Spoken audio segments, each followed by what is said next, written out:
in high school. So I was writing about people my own age and stories that were relevant to them with sort of no fantasy elements. But at the same time, right around seventh, eighth grade, maybe a little bit earlier, is when I started getting into Stephen King. Welcome to the Delos Diaries, where we explore the untamed frontier of writing and creativity. Join your host, Paul Delos Santos, a writer and self-published author, as he navigates the ever-evolving world of storytelling.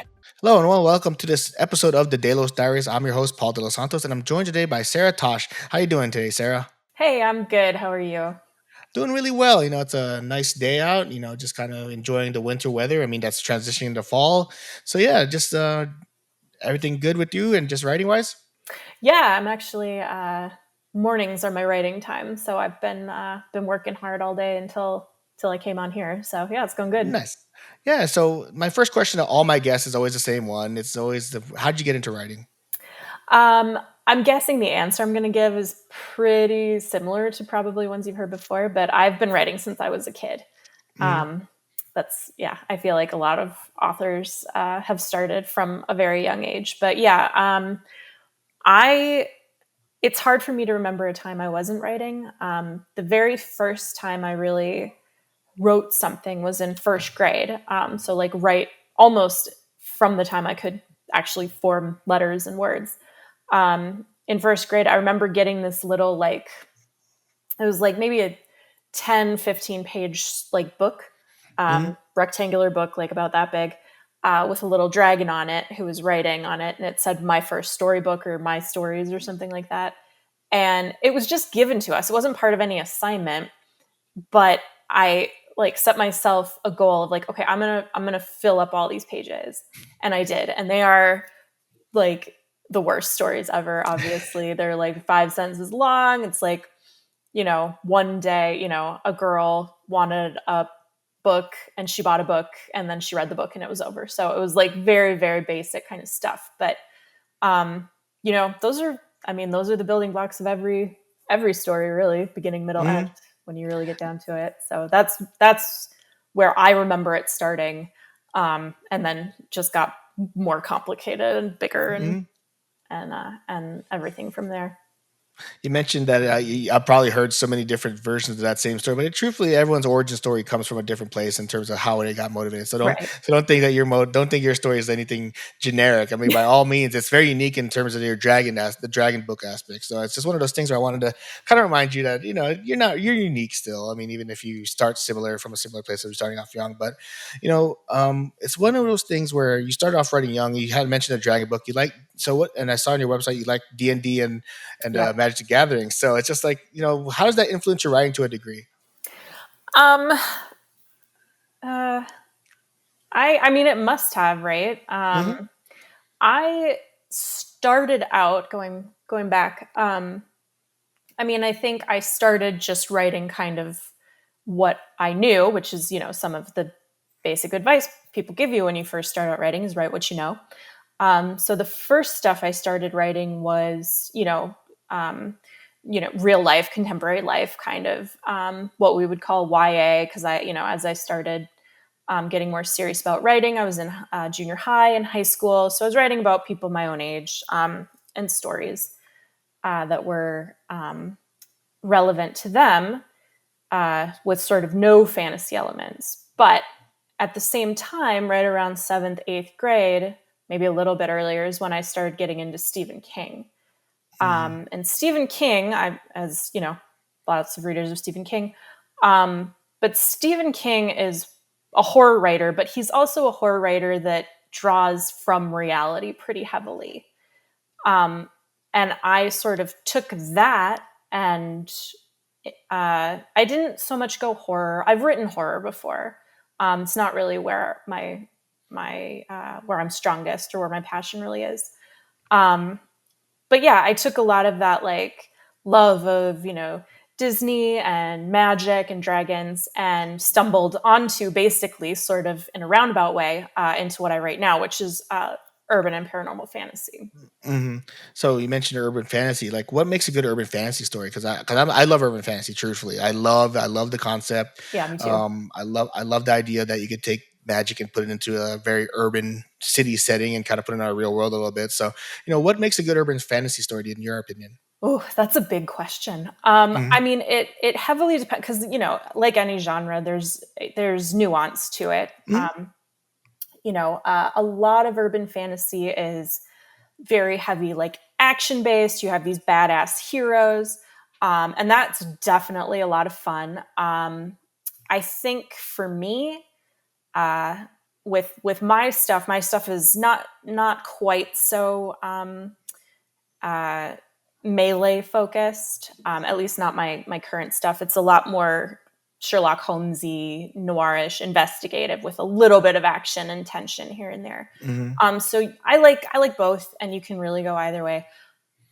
Aside from that, what I think, regardless, makes really great urban fantasy is there's a few things. One, I read urban fantasy for the character relationships and the banter. Hmm. So you really need that sort of like, for me anyway, the like snarky, punchy kind of humor and back and forth. Especially if you have like a partner dynamic, which I really love, and I write as well. Um, I also think that you need, because you're setting it in the real world, I think you really do need to include some of those real world details, or they need to at least feel close to real world. Like, for example, I write set in Vegas, Hmm. and I live in Vegas. And even before I lived here, I knew I wanted to write something set here. And it was really important to me to get at least the feeling of what it's like to live here as a local, which is, I can tell you, very different than from when I was coming to visit as a tourist. So for me, that was really, really important. And, I get a lot of compliments from people who have lived here, who do live here, saying how well they thought the city was represented, which for me is a huge source of pride for this series. And then I had one other thing. Oh, I like a little bit of romance in my urban Hmm. fantasies. I'm one of those people that like I watch a lot of police procedurals and things like that, and I'm always rooting for the partners to like get together and have those like romantic steamy scenes. I don't like it to take over the plot, but I do like having that element in there too. That little bit of will they, won't they, or enemies to lovers, or some kind of Hmm. romantic beeline. Yeah, you mentioned living in Vegas. How long have you lived in Vegas? I've been here since March 2019. Okay, so you have a good grasp on it because a lot of people say the dichotomy when riding Vegas in terms of like what the tourists expect versus truly living in Vegas, what it looks like, and Yeah, how do you kind of like living in Vegas? If you're living in the suburbs, it's kind of boring. it is. Yeah, which is where I So live. how do you? Yeah. So how same. So how do you balance out the kind of like the high expectations of what Vegas literature would look like? Because I've seen a lot of people kind of differentiate on this. Do you show the real aspects of it, or do you kind of sensationalize it a little bit? Well, I think I've picked a really convenient genre when it comes to this question because my main characters are they're locals, but they're also magic. Hmm. So their lives probably, they're not as boring as mine living day to day in a suburb, which is pretty much like any other suburb in any other biggish city in America. Um, so that is something I'm very aware of when I'm writing my current series, which is, for people who don't know, Death by Misadventure is the name of the first book. Um, and, I like what I like about Vegas and what I've always liked about it, even before I lived here, was this feeling that like there's something always going on beyond what you see, and that spreads from like the strip where it's all big and like everything's vying for your attention. But then in my head it's like, oh, but off to the sides and in the smaller alleys and in the dark corners things are going on. And then you can expand that out into like what's happening in the city where people are just kind of living their lives. And, that's a different sort of intrigue of like domesticity out there. And then I also add on the layer of like, there's not only, intrigue and stories around every corner underneath the lights, but there's also magic all around you too, real magic. So that's kind of how I handled this, multiple facets of the city. Any interest in writing about the mole people and living in that tunnel underneath the strip? It's funny you should mention that, actually. I'm getting to a scene in the current book that is Mm. going to involve something like that. No, You know, I, I don't do nonfiction because like mm, I don't have any patience for research, and interviewing people freaks me out. mm. Like just random people. But yeah, all of that stuff is fascinating. I just, kind of put a little bit of a magic spin on it, a little bit of That's always that's supernatural. always that's always the interesting part to me is like people hear about the tunnels of underground homeless people, and I'm just like I'm always interested to see who incorporates that into their stories because it's such a unique setting that people can take advantage of, especially in urban fantasy. It feels like with those people. Yeah. I think the big thing about writing in Vegas is that there's a difficult like you kind of touched on it a little bit with the whole kind of showing both sides of the strip coin, but how do you when you're writing it itself? Do you kind of make a difference in this pacing, or do you make anything like with how fast the strip moves versus the quieter outside suburbs? Do you do anything with pacing to kind of highlight the different areas? Oh, that's interesting. Trying to think. I'm trying to go back and think about what I've actually written so far and what Mhm. I've just been thinking about writing or what I haven't published yet. Um, yeah, I mean, there's definitely a a sense of like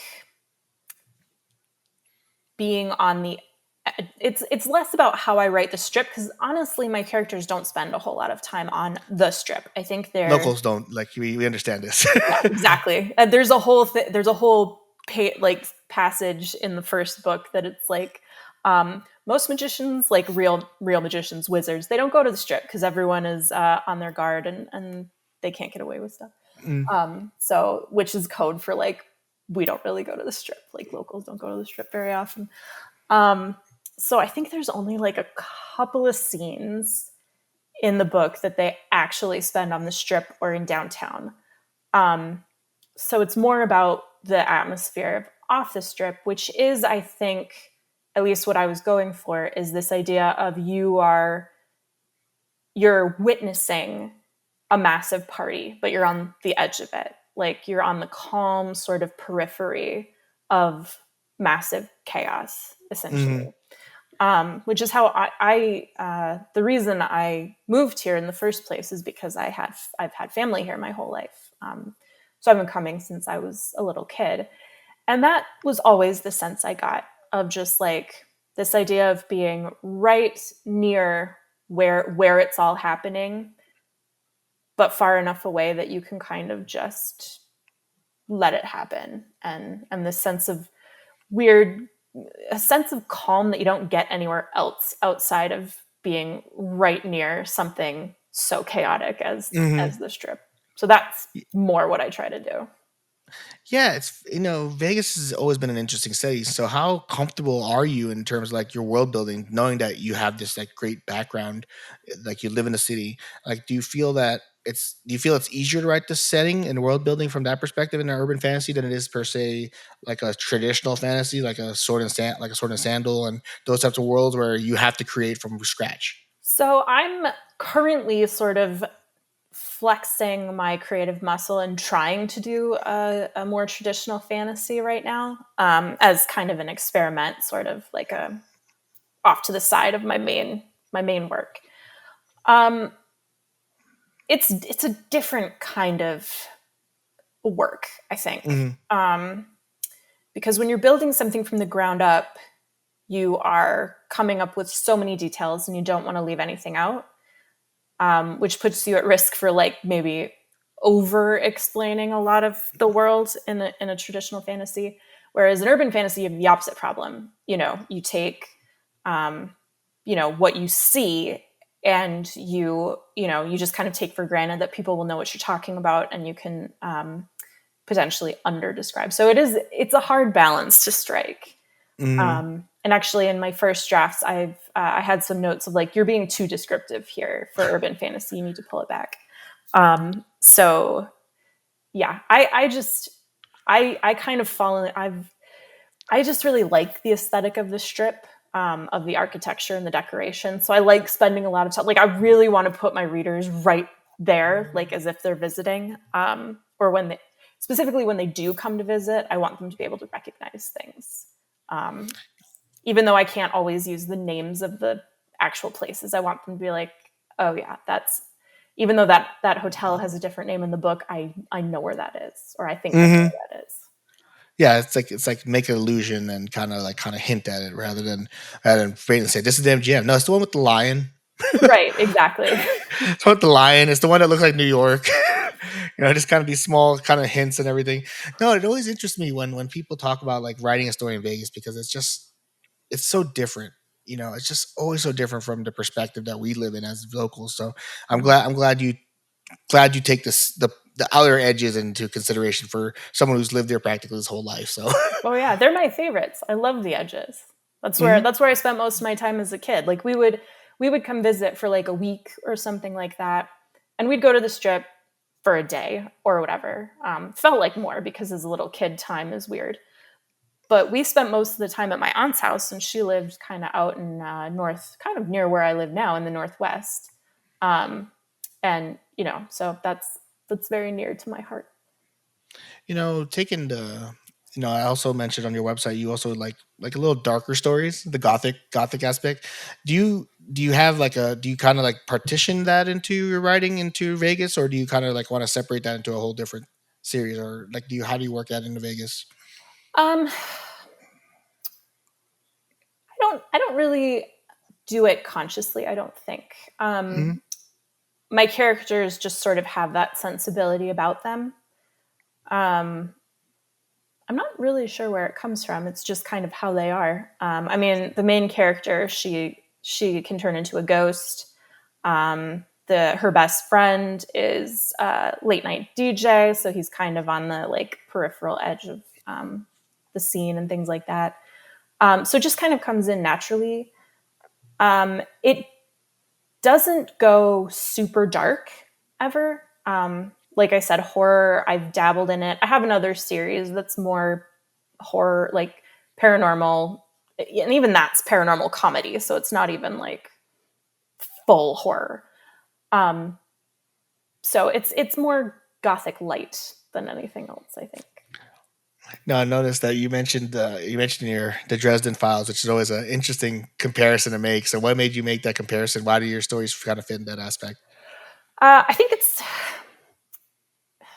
well, one, I mean, they are kind of just the gold standard of urban fantasy to me. Hmm. They I are. think we're all sort of working off of that model, whether we know it or not. It's just kind of iterated. I mean, it sort of invented the genre a little bit. Um, it has everything I like about urban fantasy. It's got the witty banter. It's got I also really like uh, an urban fantasy that has a really good twists and compelling Hmm. mystery. Um, and Dresden Files did that really well. Yeah. It's like you mentioned, it's the gold standard. I remember when I was diving into outlining for an urban fantasy story that I've shelved for the time being. I was like, the Dresden Files. Everyone seems to make this comparison. It's like Yeah. wow. It's crazy. It's like so. I started reading. And I'm like, oh, I see why. Yeah, exactly. Like, my friends were talking about Dresden Files years before I actually started writing urban fantasy. And I was just Mhm. like, what is this series that they're talking about? And then, someone, I was writing a book that has never, and probably, well, I won't say it will never see the light of day anymore, but it's put away. And someone read the first few pages and they were like, this sounds like Dresden Files. I was, kind of remembered, Made like, the oh, made the connection. yeah, so I started reading it. I haven't made it through the whole series. I think I stopped around book 10 or something like Mhm. that. So they got a little long-winded for me. Yeah, I can sense that. I mean, I've only gone through book three, so it's like it's Oh, always you still fun. have great books left. Yeah. Yeah, dude, that's the crazy thing. I know that must be telling me that I still have a lot of good books left. I mean, Yeah, for sure. it just feels like I have so many on my to read list to my to Oh be my read god. list that it's so how is that working for you? The to be read list, does it I mean, constantly you grow? see what's going on back here. Hmm. Not all of them are not read, but like this, no, other way. This whole shelf Hmm. is, oh no, that's my, actually those two top things are Vegas writers up there, Oh, okay. and then the other side is all those I haven't read yet. Hmm. This mirroring thing is weird, but um, yeah, I'm not great with the list because I definitely like have books I mean to read, and then I get new ones and I forget about the old ones. Um, but it's also kind of fun because then going to my shelves is like going to the library, and I can just find a book that I totally forgot about and read that out of the blue. Hmm. So tell us a little about the Dead Mall series. I mean, you talked about the Death of Misadventure.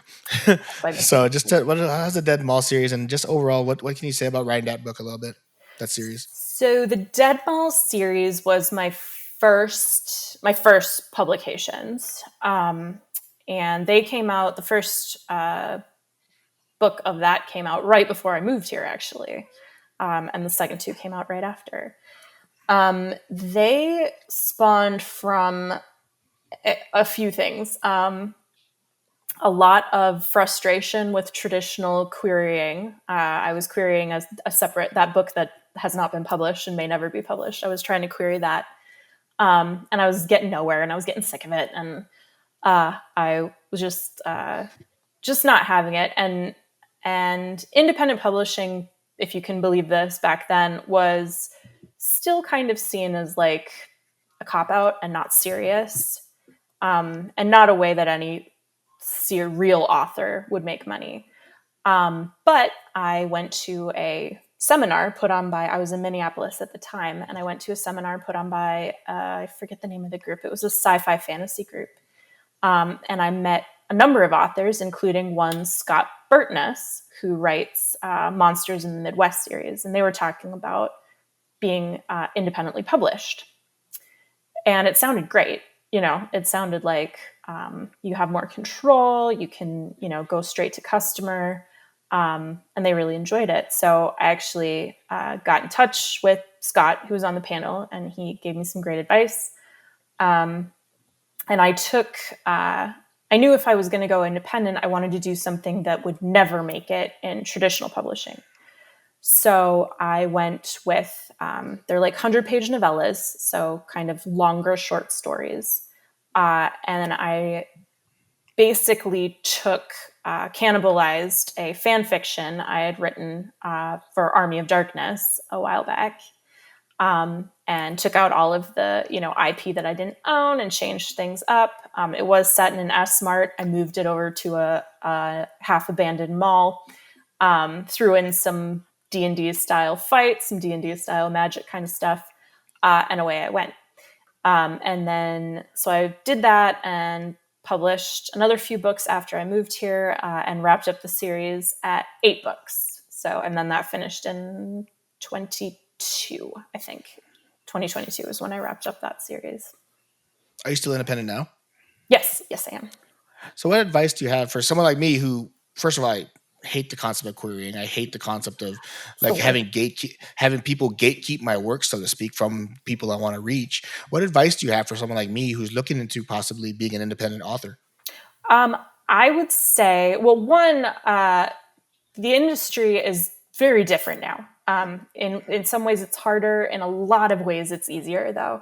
Um, I will also say that when I first published the first ML book, I knew I wasn't doing it the right way, or the ideal way, and I was fine with that because I just wanted to do something. I wanted to have something that I could experiment with and talk to other writers about out there, so people could see who I was, which is, I think, still probably a perfectly viable way to do things. But there are ways that you can set yourself up for more success than someone who goes just blah and puts it out there with nothing.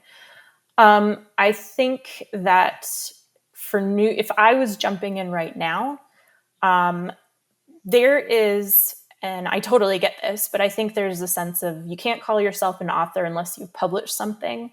Therefore, you shouldn't tell anybody about your book or what you're planning or that you're writing anything until it's out there. And I think that is, I don't want to say wrong, but you don't have to feel that way. Like, there are plenty of people who are working, who are, I hate the word aspiring, but are working on their debut. And that's a totally legitimate thing. You can be an author and start working on your platform before you've published anything. If you do want something a little bit more concrete than just like telling people I'm working on something, I would say get a cover. And if you're feeling really ambitious, put up a pre-order on Amazon. And then you can say, my book is coming out here. And people can start buying it. Now, don't do that unless you're actually going to put it out that day. Another great thing to do, this is something I absolutely would recommend doing, like, immediately for authors, even before they've like finished or even started writing their main book, is starting their email list, which you can do using an app like Story Origin, which is a list builder. All you need for that is a like short story, and you can go on there and swap your short story with other authors that have an audience already, and you can start building your list before you've even published anything. That, more than anything, is what I wish. I don't even know if that was available to me in 2019, but if I could do it over again, that's the number one thing I would start doing, like, immediately. I guess this podcast is my way of building a list. There you go. I mean, it's funny because, I just became so disenchanted by the concept of traditional publishing Yeah, in I don't recent blame time. you. It just feels like what I want to write versus what they perceive to be popular fiction are just two different things. And I said the word gatekeeping, and I don't Yeah. need, like, I've been published on NHL.com as a Golden Knights writer. I don't Nice. need, I don't need someone to validate that I'm a writer. Like, I feel that's what people are looking for when they're publishing, when they're querying. They're looking Mm-hmm. for some type of validation, just generally, just overall. So, what do you like most about being independent? I mean, you mentioned the creative freedom. I think I've made that argument to my MFA fellow peers in my MFA program, and they're like, "Why don't you want to traditional?" I'm like, "Because I don't like it."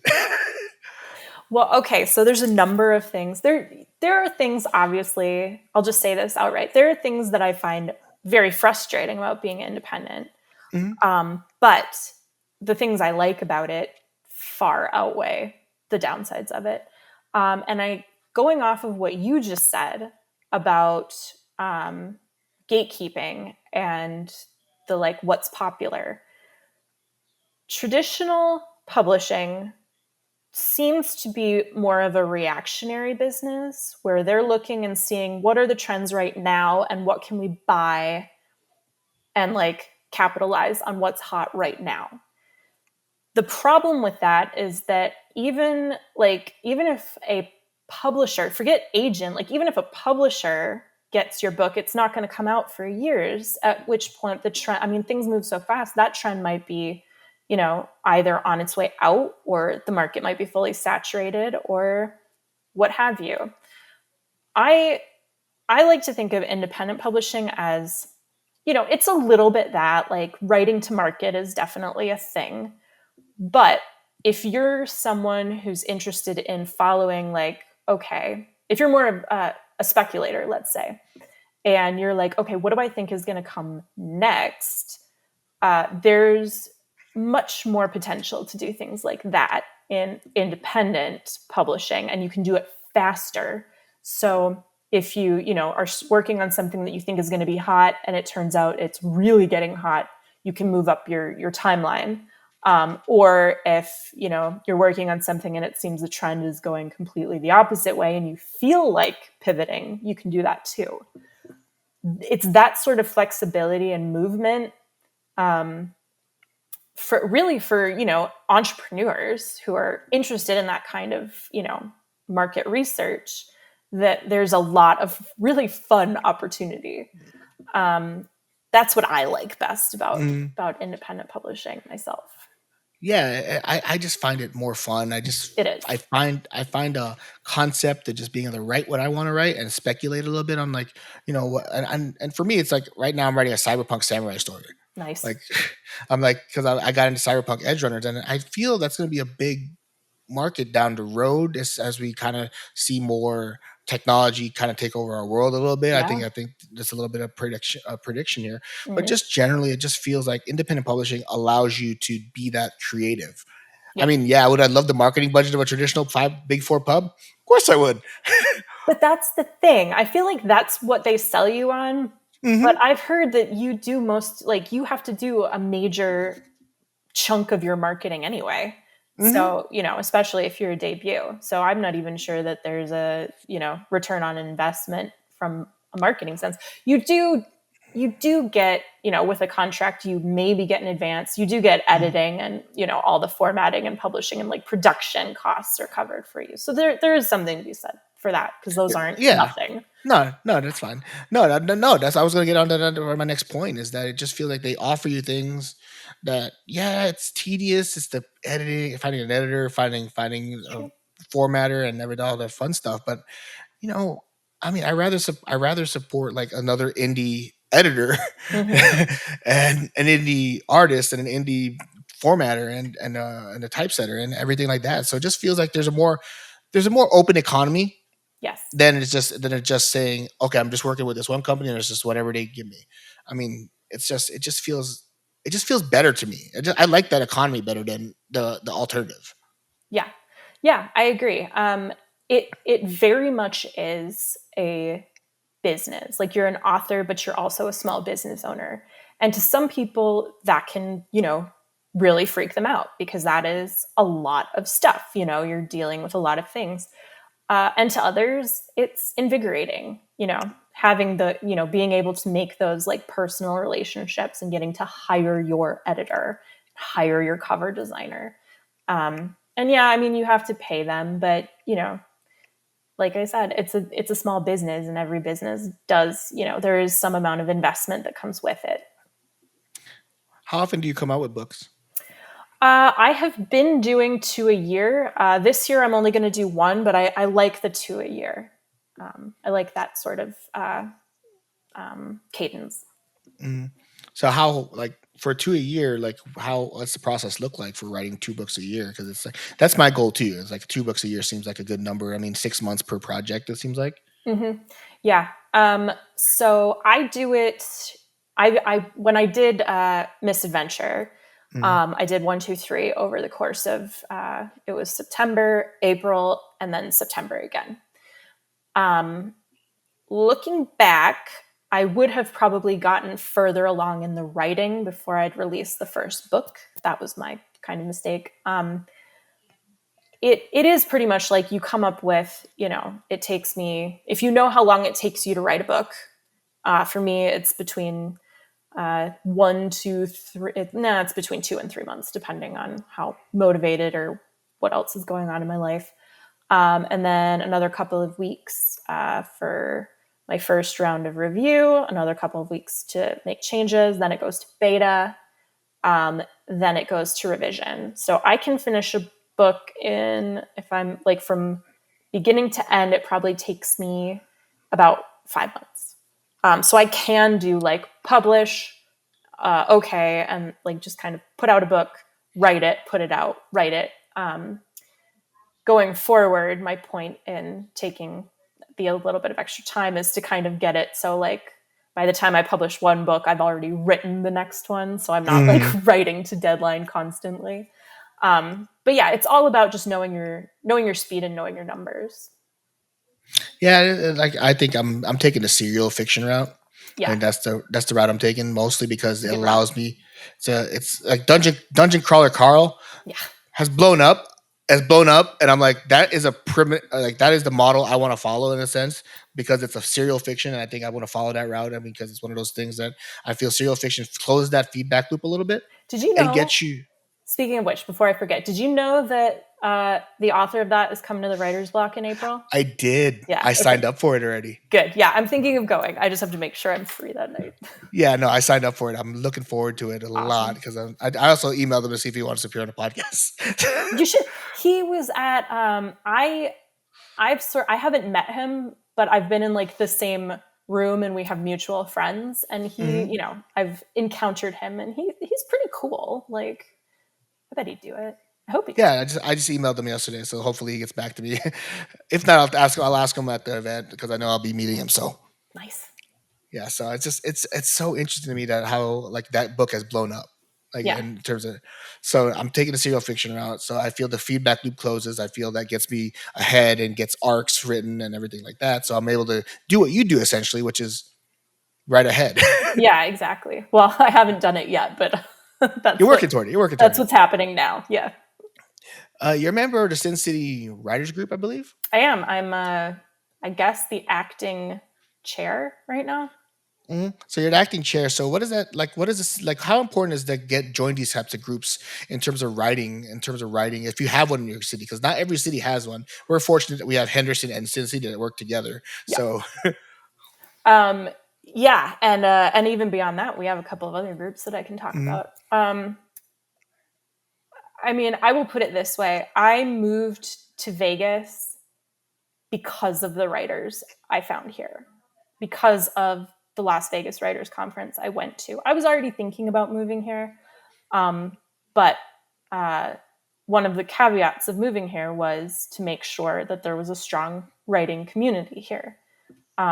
Because I was coming from Minneapolis, and believe it or not, like I couldn't find a community that I worked with well there. There are writers there, and there is groups, and they're perfectly nice, but I just didn't feel connected to them. And then I went to the Las Vegas Writers Conference. I think it was 2018, maybe, for the first time, and I met uh, a bunch of people. I met Tony, who founded Sin City Writers Group, Terry Maui, Jenny Bailiff, who's no longer here. She's moved out of the city. But I met just a ton of supportive, smart, industrious people who were very like just oh, that's what you want to do, that's awesome, let's figure out what can we do to help, kind of thing. And that is part of why I moved here. So for me, joining the group, like I don't know where I would be on my journey without Sin City Writers Group. Like just from both my skills and my ability to like share my work. I've being able to share it in a live sort of venue is something that I think is really, really essential. And a lot of writers are afraid to do that, and it's understandably, it's scary. But it has helped me so much with like live events too. Like I met you at a live event. Mhm. And that's where you're like pitching your book to people who might buy it, and that's scary. And like when I first moved here, I never thought that I would be doing that, and now it's one of my favorite things to do. So like getting out there and finding the support that you need is what gets you through like the harder times as an author, because there are difficult times. There are times when your book's not selling. There are times when you're stuck with writing, all sorts of things. So yeah, I think joining groups is an essential for if you're the kind of person who thrives on community, which I think most people are. Mhm. You really need that kind of thing, because those are the people that are going to know what you're going through when things are tough. Yeah. So other like what you mentioned other groups. What other groups are available in Vegas? So there's the Sin City Writers Group. Obviously, we talked about that. The Henderson Writers Group, also talked about that. The other one I'm involved with is a group called Coffee House Tours, which is not a critique group. It's a tour group. We set up signings for authors with published books to go around to different coffee houses and bookstores and brewery. We actually have the Meadery out in Henderson. We do a night there. And you go, you can practice selling your book. It's where I started my live event kind of building like my comfort level with selling books in person. And those are the ones I'm members of. The other thing I would say is if you have not been to or tried to get a booth at the Las Vegas Book Festival, that's another great source of community and education for writers here in town. And then, of course, as you know, the Clark County Library System does a number of great events as well. They just did one in January, and there's going to be one out in Boulder City in April. Oh, wow. Maybe Yeah. I'll make it out to Boulder City. Yeah, I'll be there. So that's how I know. Yeah, no, it seems like there's a lot of support here in Las Vegas in terms of the community that we have. Mm-hmm. Yeah, so this is your time. Where can people find you? We got a minute left, so where can people find your work, and where can this is your time? So plug anything. Yeah, for sure. So the easiest place to find me is my website, sgtosh.com. Social media is kind of all over the place right now. So no matter what I end up doing, where I end up going, that website will always be there. That's also where you can find information on my upcoming releases. The next Death by Misadventure book comes out August. Oh, I don't remember the date. I should probably figure out the date, but it's August for sure. I want to say like August 9th or 12th or something like that. And then as far as upcoming events, yeah, I will be at the Boulder City Book Festival on April 5th. You can also find me at the Halloween Emporium and Haunted Tea Room on February 22nd and the Deadwood Meadery on February 28th. Those are both through coffee house tours. And then out of town, I have the my first big book festival, like themed book festival, multi-day, is Enemies and Lovers in Mesa, Arizona. And that's Oh, wow. May 9th and 10th. Busy times. Yeah, for sure. When do you get writing done? Now. Now when it's quiet. I don't have anything going on until like all of March is open. So Yeah. hopefully March will be big writing month. Awesome. Well, thank you, Sarah, for coming on the show, and I Thank you for really enjoyed having our me. conversation. Same. I'd love to have you again when the book comes out, and we'll talk again. For sure. All right. Sounds great. Well, thanks, Sarah. Yeah, thank you.